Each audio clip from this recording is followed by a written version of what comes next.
Good evening and welcome to American Dreamers, a radio talk show that's passionately dedicated to celebrating, supporting, and connecting small business right here on 55 KRC, the talk station. You can also listen to us around the world at americandreamers.biz. That's americandreamers.biz for business. I'm Tom Tassett. And I'm Sunho Donovan. Thank you for joining us again for another episode of Ohio's only talk radio show that brings to you the backstory of entrepreneurs and business owners and the consultants who are in business and whose success depends on helping those others in business success. The only one. Successful. Yeah, the only successful show. You know what? My mouth is dry. I need a drink. Do you? Well, and we're fortunately in the right spot for you. Because our guest today, and we've brought them the show. We are here in Brew River Gastropub, and we have the delight of talking with Joby Bowman, who is the owner, and Michael Shields, who's the executive chef and partner. And he also runs a Brew River Catering, right, out of Madeira. Yes. So thank you for joining us on the show. All right. Thank you for having us. Thank you for allowing us to come in and mess up your beautiful bar. Yeah, we've kind of taken over their bar here, and I feel kind of bad because we put this equipment out on this is copper here, isn't it? It is copper, yes. Grief. It is, but Don't scratch obviously it is meant to take abuse. All right. It is, after all, a bar. So. All right, Okay. let the abuse commence. Well, a shot glass is a little different than all this microphone video stuff that Tom's brought in. Yeah. Yes, it's exciting though. Yeah. Well, tell us about Brew River Gastropub. How long? Which came first, the catering or the gastropub? How long have you guys been around? That's like the chicken or the egg. Well, answer? they both kind of started. I made a career change from working in restaurants to actually going to work for a caterer that was already established. And from that point on, Joby was thinking and talking about a restaurant, and that's kind of how it all just came together. And I thought, well, the only thing I can do is give you my business and bring it to the table and to get involved in the restaurant. So she dragged you in. I did. Kicking and screaming? No. Yes. And the catering, which he had a very established client who we still have, they were kind enough to wait a year while we got the restaurant up and going, because we can't cater out of our very small kitchen here in this restaurant. So they waited, and now we're going on almost 3 years of having the catering kitchen as well. When you say they waited, so they didn't eat for a year? They did not eat. Is that how that works? They did not, yes. No, they hired another local caterer, but we're very loyal and came right back. That's so, good. Yes. Yeah. Nice. So there are some things about Brew River that's sort of unique to Cincinnati, right? A lot of other regional cuisines. They talk about farm fresh and straight to the table, etc. But you guys do a specific region, am I right? We do. Of New cuisine? Orleans. Yes, it's all mostly New Orleans. New Orleans style. I mean, from the New Orleans style barbecue shrimp, which isn't very typical of the regular barbecue like we normally think of. It's heavy on Worcestershire, garlic, black pepper, and a number of other things, and then it's finished with butter after it's reduced. Wow. And it's just real, I've heard your po' boy is to kill for as well. Oh, well, thank you. We have an oyster po' boy and a shrimp po' boy right now.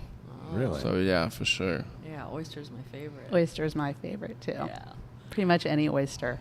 And then I haven't tried it, but somebody else told me that you make your own ketchup. Yes, True? we do. Oh, yes, that's very true. We started out making everything that we possibly could here in-house. With the exception of the bread, we don't really have the capacity or the room for it right now at the moment. And we make house mustard, our ketchup. Gelato. Really? How come Yeah. you don't like the regular, like the Don't say the 50s name. The The red stuff. 50 plus 7. Right. The KETCHUP. That's it. That's it. Yeah, we just tried to make as many things as we could with beer. There's no beer in the ketchup, but there's beer in the mustard. I was like, well, we need to have a mustard. We can use beer in that.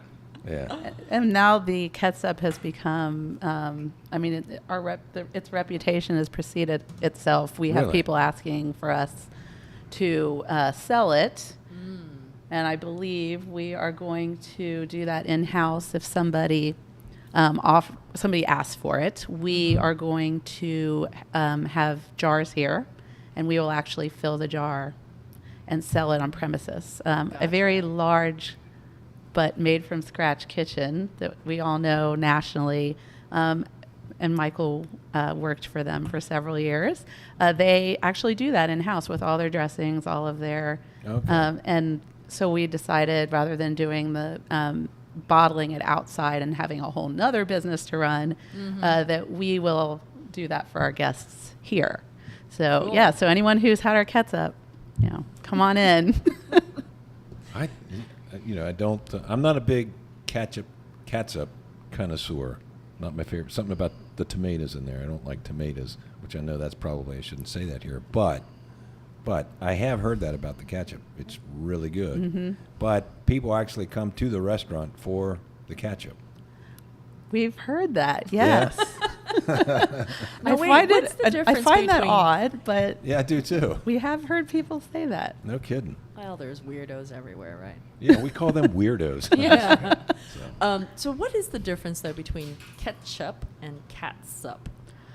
Spelling. See, That's that's it? what I was going to say. One's trademarked, and the other one is not. Oh, really? Yes. Okay, I thought one was maybe like a British Ketchup, spelling. spelled Ketchup, is the regular word. Catsup is trademarked. Oh. Is it really? Huh. Okay. Yeah. Very And yours is called ketchup? Pardon? Yours is Ketchup. ketchup? Ketchup. Ours is Ketchup. ketchup. Ketchup. Got it. All right.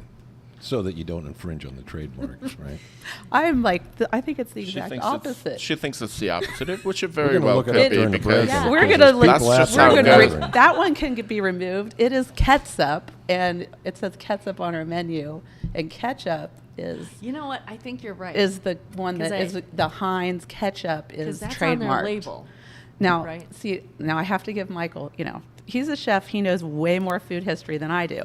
However, when we opened this restaurant, we had to train the front of the house staff on what this product was, and I gave them like a 4-page history Yeah. of ketchup and ketchup. And believe it or kidding. not, I believe it originates in Asia. Did they look attentive Yeah. when you kind of, went over that with them? Was that like the highlight of the training? I or- would say we were in day 3. They weren't Is very that right? attentive in Okay, beer. today's on the agenda is We did an extensive Ketchup 1-week pronunciation. training with our staff before we opened. It was classroom oriented. So Joby, Mm-hmm. you said you had this idea for the restaurant and you dragged Michael into it. Mm-hmm. But have you had restaurant experience? Did you run other restaurants before? I've never run a restaurant. Mm-hmm.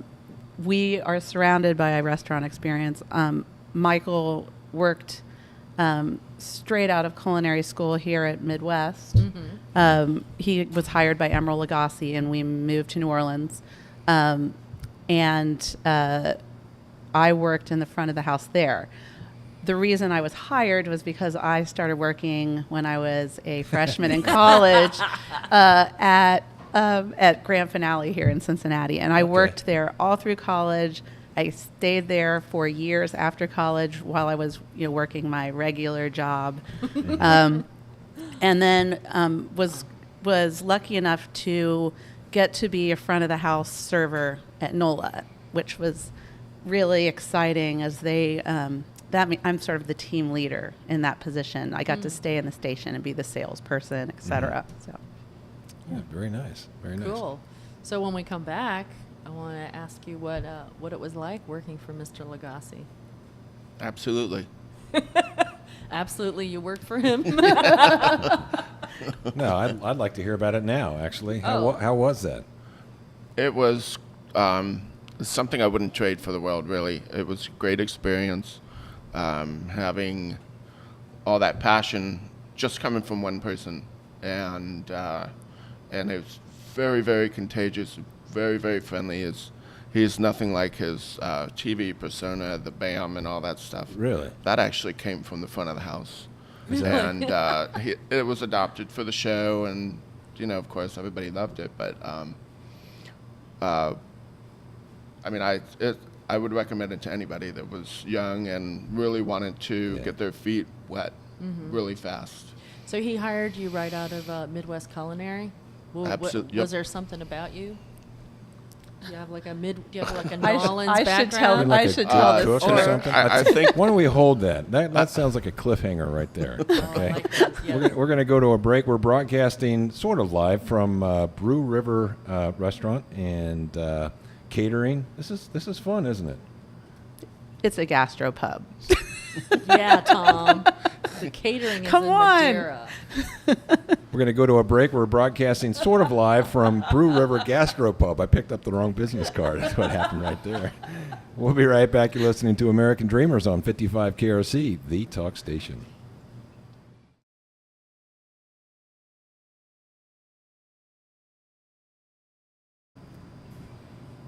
Welcome back to American Dreamers on 55 KRC, the talk station. You can also hear us on iHeartRadio, iTunes, and around the world at americandreamers.biz. That's americandreamers.biz, biz for business.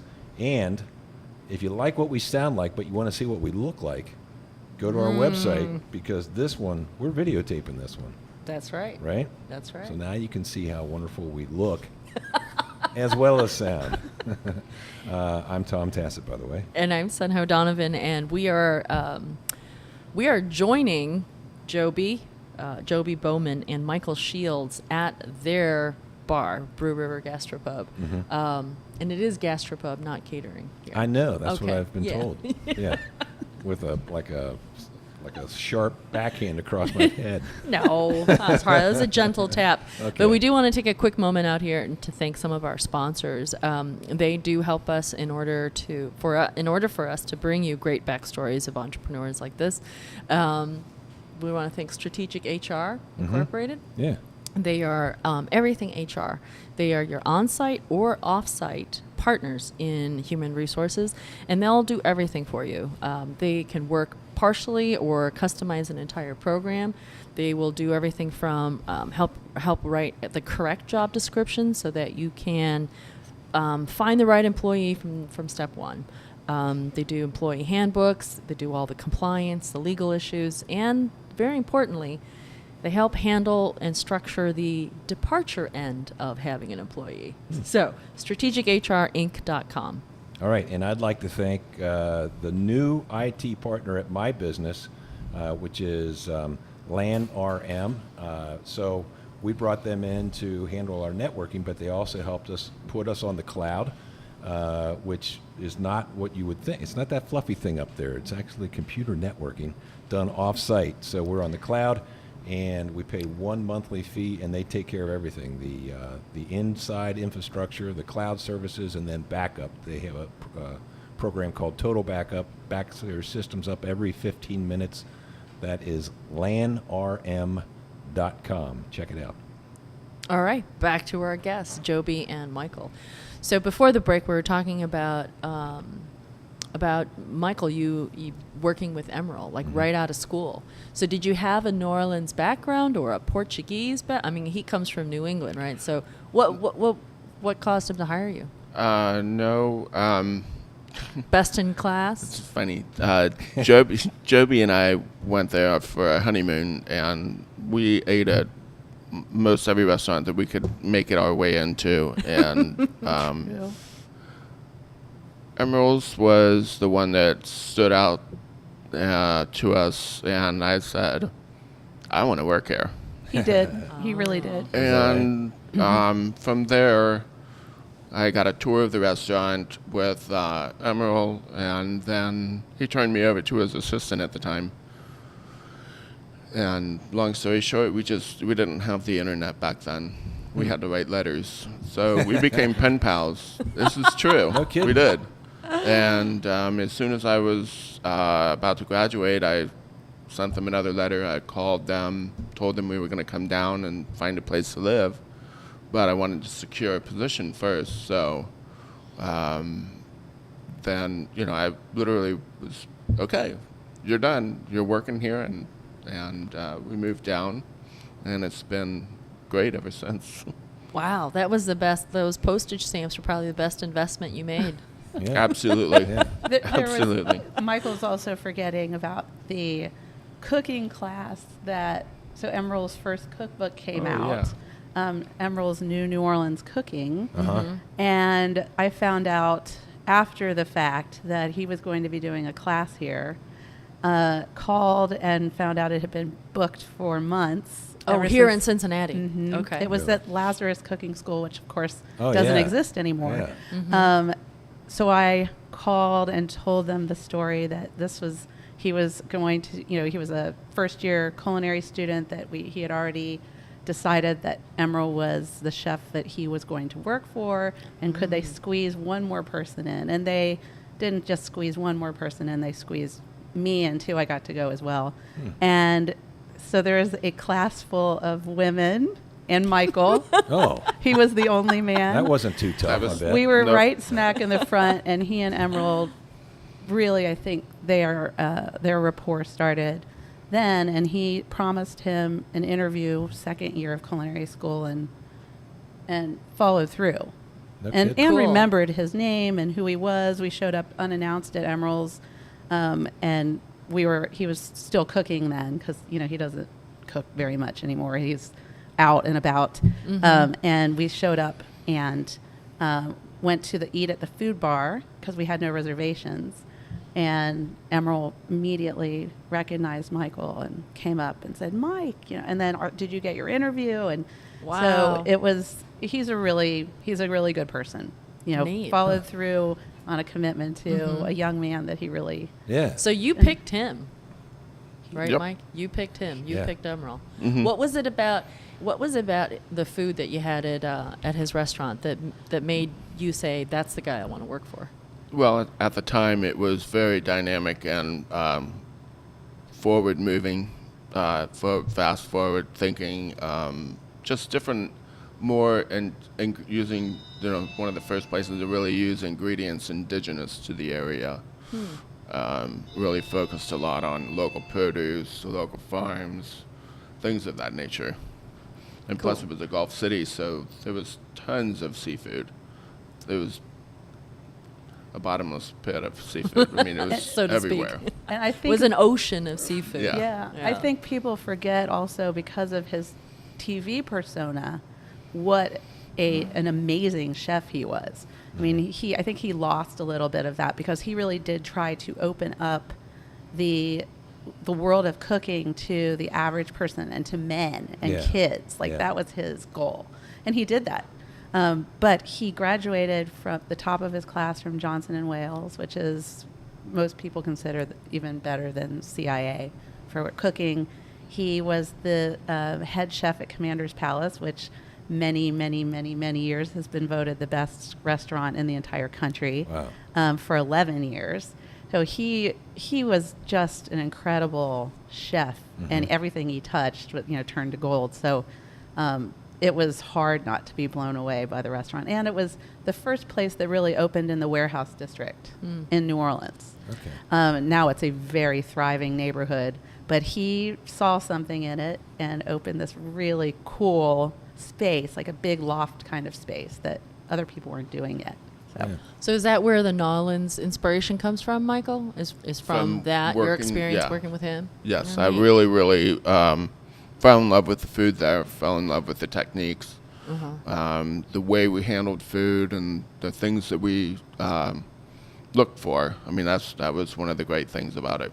But So how did you think Nolans, when you imagined the restaurant, did you think the Nolans cuisine, and I'm probably butchering the way they Well, I say was it, going to but ask, do people outside of New Orleans say Nolans, or is that just people like us that say it? Do you like really want us pretentious to me. tell you? Yeah, it's well, me. I do, because it's kind Okay. of bothering me. They Look, don't. I went to college with a guy from New Orleans, and every time somebody said New Orleans, he would just give you spike Yeah. It's glare. So- well, New Orleans is what New people Orleans. get New Orleans. offended by. You can Okay. say it in a song.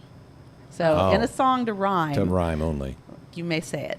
New Orleans is the way most of the this, I'd say the uptown people who, like Harry Connick Jr., if you hear him say New Orleans, it's New Orleans, but with that southern kind of Bronxy accent that they have. It's a very odd accent. Nolans is sort of an affected way of saying New Orleans. She's saying you're affected. Apparently, I am affected. No, but I just don't want Ray to be giving me glares. They use it a lot in promotion and advertising, and to be fun. Gotcha. Yeah. All right. Well, how did you think that cuisine would go well in Cincinnati? You thought it'd be... I had no doubt. I feel that there are plenty of displaced New Orleanians in and around the area that go there for vacation and trips, business trips, love the food, and come back and go, well, there's nothing like that here, and that's what we want to be. Cool. So I also heard the word honeymoon.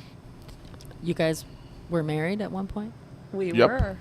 We were married for 18 years. No kidding. Yeah, we met pretty young. Yeah. We don't want to age ourselves That's here. fine. And there, we'll just put it all out on the table. Once we both worked in the restaurant industry, and then I had a day job. But when we had our son, Michael's schedule became completely different than my schedule, and you just grow apart. And there's a term called restaurant widow, and it really exists. And we outlasted almost every other couple that we knew in that industry. So we just grew apart, and yet obviously we're still family. We still care about each other. Michael's wife, Chris, works here, and I would be lost without her. And she's one of my best friends, and it's great for our child, who gets to see his parents in the same place a lot more than he did when we actually were married. So it's worked. I think there could be a lot of people listening that they're scratching their head just a little bit, but you guys do seem to get along real well, and you still have that playful banter between the two of you. We do. So you make it work. We also have our moments where we probably talk to each other more like Yeah. a husband and wife would than business partners. Yeah. Well, But You're talking about the smack talk. yeah, I'm talking about smack talk. we're going to come back and hear about the smack talk in just a few minutes. You're listening to American Dreamers on 55 KRC, the talk station.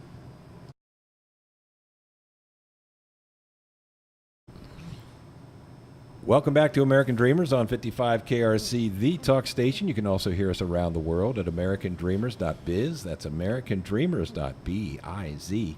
Biz for business. Oh, by the way, did you know we're on iTunes and iHeartRadio? I did. Yeah, and did you know that we're broadcasting, not live, but sort of live, from the Brew River Gastropub? I almost did it again. Good save. I got 2 cards here, and I think we should mention that this is Brew River Gastropub, but they also are owner-operators of Blue River Catering. So if you like the food that you get here and you want to take it home or bring it home, you want have the the Brew same River menu, or is it a little catsup? bit different? It's A both. little bit different and the same in different ways. You It's guys are really clear about that. We can do either. very confusing. We can do either. Is that right? I'll let the caterer speak. I do have a question. I know you have a number of questions that you want to ask, all right? And you want to focus more on Joby. But so New Orleans, right, is seafood capital of probably the world, right? Where do the crayfish come from? Do you call them crawdads down there, crayfish? What do you call them? crawfish. Crawfish. So where do they pick those up at? Those are in the swamps. Oh, in the Those swamps. they Are are they saltwater? Yes. Oh, okay. Yeah. Crawfish actually don't live underwater all the time. They breathe air, and if they're in the water all the time, they will drown just like we will. They're called mud bugs for the reason that they Yeah. eat the mud and then they spit it out and build a mud castle, so that when the water rises up, they're not suffocated. Yeah. They still have air to breathe. That's why they do it. It's not. They're not building a fort. They're fortifying their house. Okay. So are they saying? I'm interested because I used to catch these things like crazy. Are they the same thing? Because those were freshwater, the ones that we have around here? Are they basically the same They're animal? They're basically the same. Crustacean? They get a Yes. lot bigger down there. Do Yeah. they? Yeah, and I got think some they big also ones. can live in brackish water also. Okay, very adaptable, the crayfish, crawfish. Okay, And enough we talk. and we bring them in starting Here? We do. Crawfish season starts February, and they fly in live. Picture that, and we pick them up at CVG and bring them back and do a crawfish boil every Tuesday All right. through During usually the through the season. beginning of July is when the season starts to die out. So, final question, because I know some of my childhood friends are wondering this right now. Can you eat the ones locally? Do they taste the same as the ones that you would get I out don't of saltwater? think they're big enough. I think they're too little. Well, how big does it have to be? Because we used to. Like Yeah, you can catch some that of those big. like I don't know. You know, if we've that. never All right, tried I'll bring it. some to you. You cook them up, and then we'll let Joby try them. How's that? I will. I love them. They're that my right? desert island Okay, food. all right. Oysters and crawfish. Really? Yes. Okay. Desert island food. Which isn't too bad if I could be on the right island, I guess. I could That's get my right, own. the island of Hawaii. Right. So we were talking about the catering menu. You said it's sort of a bit of the menu from the gastropub, but you also do other things. The catering menu itself is much more diverse and goes in all different directions than the direction that we take the restaurant in the culinary aspect. So if somebody says they want to have shrimp fried rice, or they want to have coq au vin, beef bourguignon, something like that, more classical dishes, I'm more than capable of taking care of that. So, and if they say they want to eat light, but they want this and they want that, and that's how catering becomes a relationship. It's not just about the food, it's about how it's presented, what you're going to serve it in, all those types of things. And we do a lot of corporate catering. So that involves a lot of house-made sandwiches and Okay. platters and things that and corporate is Michael's. I mean, he specializes in it. So we have to have a diverse menu because we're dealing with private events and people who want food from Brew River, and then corporate events where obviously they're feeding a lot more people, or they're needing a box lunch. So is it one business? Is it one company? Two. It's two separate companies. LLCs. Okay. Yeah. Separate. Gotcha. Mhm. All Yeah. right. Here, I'll direct your attention to the business cards that each have a different name on it that I've been. Thank you, Tom. Yeah. All right. The catering kitchen is actually in Madera. So it's Oh, is it? in- Okay. on Camargo Not in on Madera. site. Okay. Yes. Yep. So you had mentioned that you had worked at Grand Finale and had some other front of the house experience. right? I was a server there for on and off, not counting when we left to go to New Orleans, 11 years of working at Grand Finale. I loved it, and he was working and going to culinary school, so I figured why not, make some extra money, and so I stayed there. And they're kind of an unusual restaurant in Cincinnati. If you go there, they have a whole list of people who have been there 35 years, 25. I mean, people stay there. So it was a really great place, reflecting back, to have been for so long and see sort of a family-run business. It was owned by a couple who lived right next door for a long time, and now my managers own the restaurant. They sold it and moved away and to retire, but I reflect back on it a lot when I'm thinking about Brew River and the right things to do here, and what would they have done, and Should you fire that person or not? which I do every day. Now, Grand Finale, wasn't that kind of a French theme or French cuisine? They started as steakery and creperie. Okay. And I was when I was a little girl, and honestly, I have history because I was a figure skater, and I skated out in Tri-County at a place called Golden Skates, which hasn't existed in years. Yeah. Now And you're dating Now I'm yourself. dating myself again. And Grand Finale opened in 1976, and my parents took us there, and it was my brother and my sister and my favorite. We loved it. We pizza crepes. That was what we Pizza had. crepes, Pizza nice. crepes. I think they still have them for kids now. The menu hasn't changed very much. They've added new things, but it is one of those places that you can go back Yeah. and find the things that you've loved for decades. I mean, there's a lot of history there that they've maintained. Yeah. Oh, So- neat. So you really, it's very obvious that you have this passion for food and how it fits into life and throughout Very throughout much your so. own history. Yeah. My parents ingrained that in us as kids. They had us eating frog legs before we could even, we knew what they were. Ew, and yuck. They did. Oh, I still love them. Do But you? oh yes, if Oh. we could have them here, they're frozen. So we try not to have anything ever frozen here. Yeah. So you can't get frog legs without them being frozen. I but think I yeah, could eat them if they didn't come looking like frog legs. Legs. like Kermit. Well, they Yes. taste like chicken, I hear. They Is taste that- like Yeah, chicken. They but really do. But they do. They look like frog legs They on your do. plate, and the rest of the frog's not there. Yeah, thanks. Now I'll Yeah. be thinking of that. but So yes. is that what brought you two together?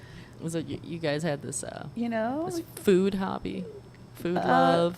Maybe that kept us, or maybe made us more interested, because he did cook for me, like our third date, I think. Really?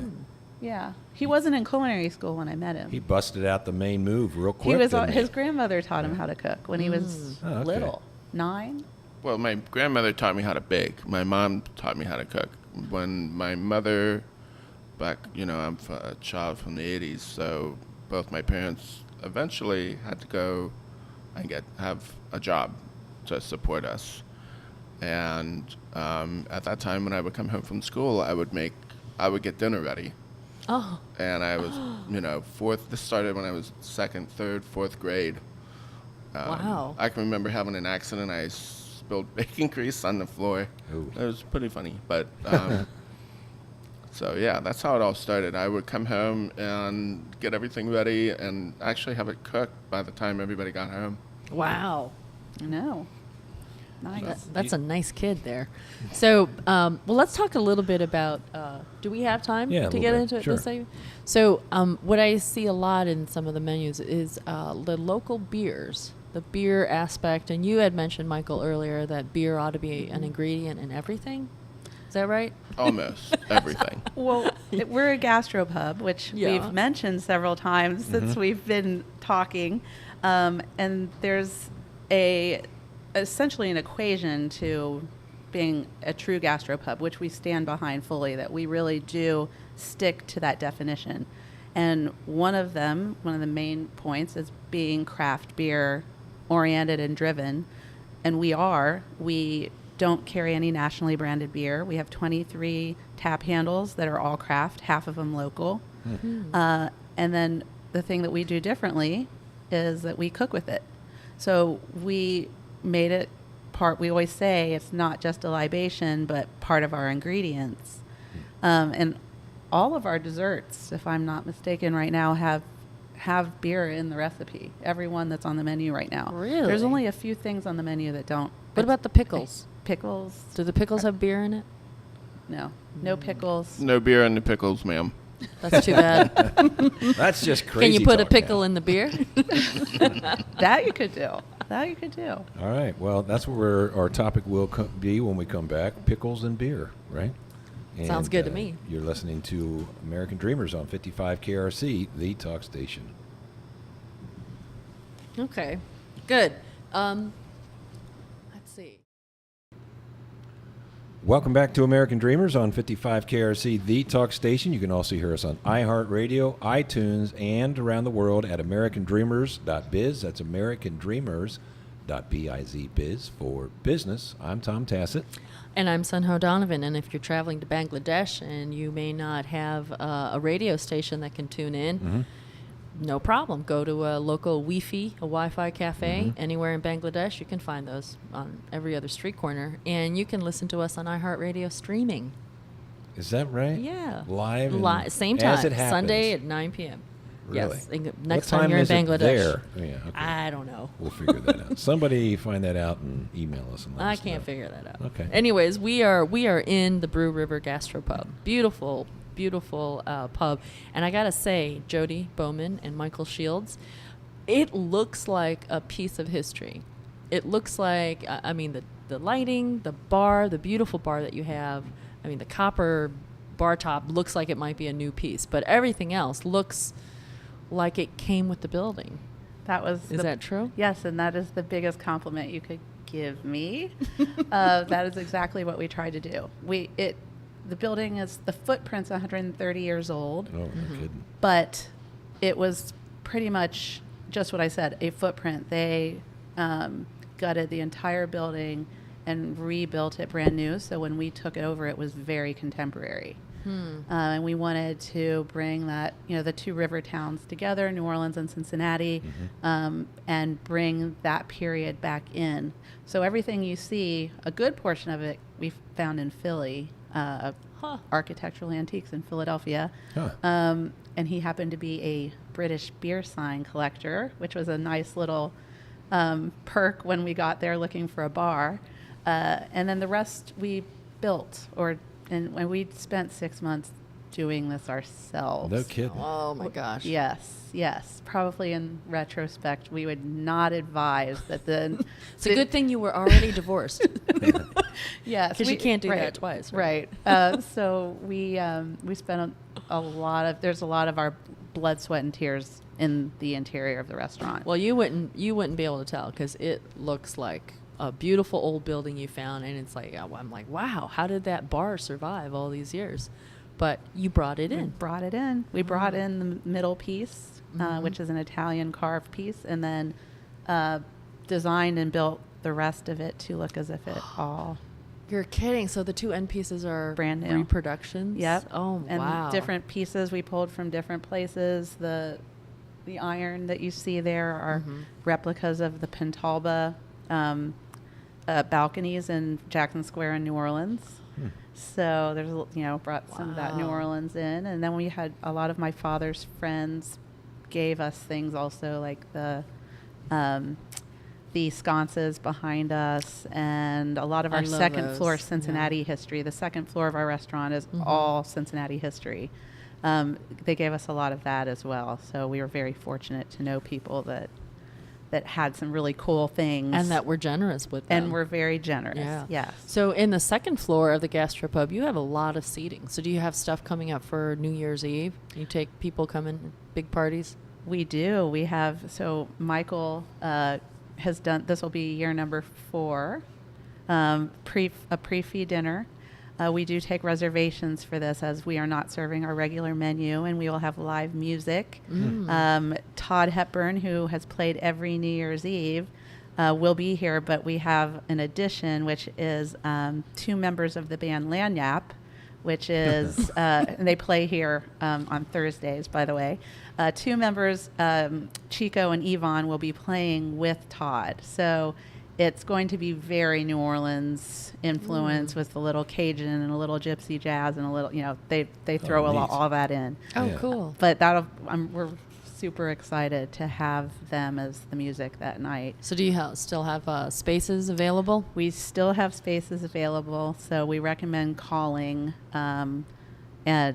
directly rather than sending us an email or anything like that. So 513-861-2484 Give is the that- number to call. Get that out one more time, please. 513-861-2484. So getting back to the music, because I play in a band, and I'm not trying to get a gig here because I think we wouldn't fit in that space, but some of the names that you mentioned, just great musicians locally, and how has that worked out for you?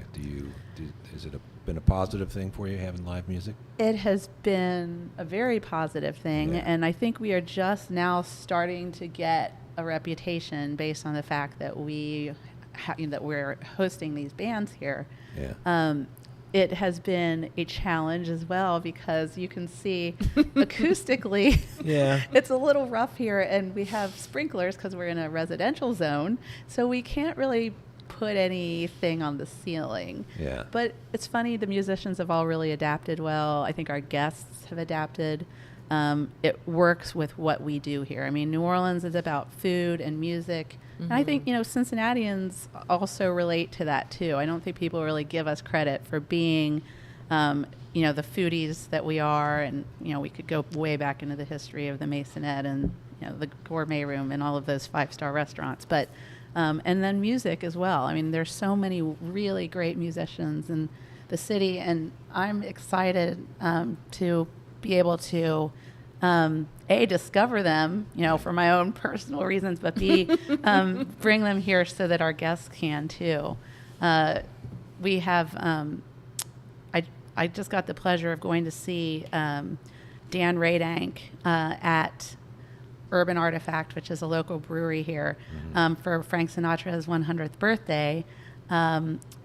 We went to see him, but he plays here every Wednesday. We have Wine Wednesday and half price on all wine bottles, which are all small boutique vineyards, by the way. And so he does the Great American Songbook. He's a crooner and a trumpet player, and then BBG is his keyboard player. And it's such a great night to come in and hear a 37-year-old who's paying homage to all these great old classic songs. So So you have music Wednesday night, Wednesday wine night. Wednesday, and you have standing music every Thursday night. Yep. Is that with the Todd Hepburn? Thursday night is Lanyap. Lanyap. Okay. And sometimes Marmalade Brigade, who there's a crossover member between Lanyap and Marmalade Brigade. They are gypsy jazz. That's how they label themselves. Neat. Gypsy jazz. And then Sunday morning for our New Orleans brunch, Todd Hepburn. Okay. Since the get-go. And this past Sunday we just had Cheryl Renee and Sunny, and she is this awesome blues singer. And the first time she played here, I felt like I was in New Orleans. So I really am excited to have them on our roster, and then we have other bands that alternate kind of in and out on Tuesdays sometimes. So Really? Fridays and Saturdays, so far we haven't done that because we're just so busy. You don't want to give up the table space. We don't want to give up. Yeah, well, I don't blame you. That doesn't make sense. You got to turn those tables, right? Yes. Yeah. Ah, very, very cool. Well, I've got a couple of names to give you after the show of people I think would work out really well. Oh, wonderful. So I want to Yeah. ask you, so has Emerald Lagasse come to visit you here?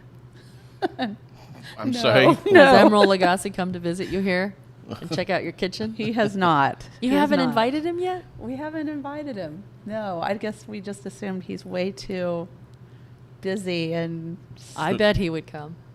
I mean, he knows Michael. He helped open the Emeralds in Atlanta as well. They worked together for quite a long time in this Really? that startup Were you period. what position were you, like the sous chef for Emerald? Yes. Okay. Yes. What does a Yeah. sous chef do? I've It's- heard the term. I don't know what it really does. It's sort of like being the the go-to for the staff to, where am I going to find the dry store, and where am I going to find this, and you show them where everything is, and then and it's really more or less focus on the food, making sure everybody's doing everything that they are supposed to be doing, and supporting the chef, supporting the owners, and It means under. Sue means under. So- thank So you, you're Joby.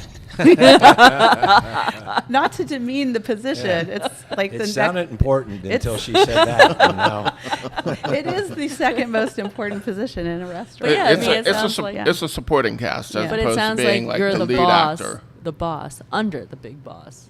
Yes. Right. So the big boss doesn't Yeah, have you're to worry basically about the you're little. a manager managing yeah. all the Yeah. food. You're the all one the that's food doing as it all comes the in the work. door, making sure we're not Bingo. all that stuff. Yeah, but your name's not on the restaurant. That's the thing. Doing Right. all the work, but your name's not out there. On that one, anyway. Right. Well, now it is. Yeah. Yes. Yeah. Yeah. You want that executive chef or chef de cuisine. That's the title. Chef de cuisine, someone else owns your restaurant. Executive chef Yep. would be Michael. Yeah. Well, I tell you what, this has been a lot of fun. So when you recording this invite one. Emerald and he comes, let us know. Yeah, We'll come and we'll bring interview the cameras two of back you. again. I think we should do it. One of our first ever on-location broadcasts. We've done a couple of these before, but it's been a lot of fun. This was And awesome. This particular one you'll find on our website. We have the video that goes along with it. So if you like what you hear, go to the website and you can check it out. See some of the footage from around the restaurant. I know our videographer man, our camera guy, has been out videotaping different parts of the restaurant. So if you can't get here in person for some strange reason, go to the website, check it out. You're going to like what you see, and then you're going to want to come to Brew River Gastropub. And if you haven't Prub. made plans, See? you don't hurt yourself. Let me say it one more Eh. time. And if you haven't made plans for New Year's, make your plans now. Call. right? Absolutely. Call Joby. Do not email. Pick up the phone like a normal person would. Yes, the week before New Year's starts to get tight. You want to actually talk to a person so Right. that we can figure how to get you, squeeze Who you will in. you have? Who will you'll have? Todd Hepburn and Chico. Todd Hepburn and 2 members of Lanyap, Chico Okay. and Yvonne. Okay. Yes. Wow. Sounds like fun. Big one, yeah. Yeah. All right, until next week, I'm Tom Tassett. And I'm Sunho Donovan. Thank you for joining us on the show. We want you to go out there and be an American dreamer. You want to do the part again? So this is automatically stop recording. Get your business card out. That's fine. So you know who you are. I knew who I was. I said the right name, right? All right. Until next week, I'm Tom Tassett. And I'm Sunho Donovan, and we want you to go out there and be an American dreamer. No, do a. Okay, one more. No. Okay. Take 3. Until next week, I'm Tom Tassett. And I'm Sunho Donovan, and we want you to go out there and be an American dreamer. Now you can cut. Oh.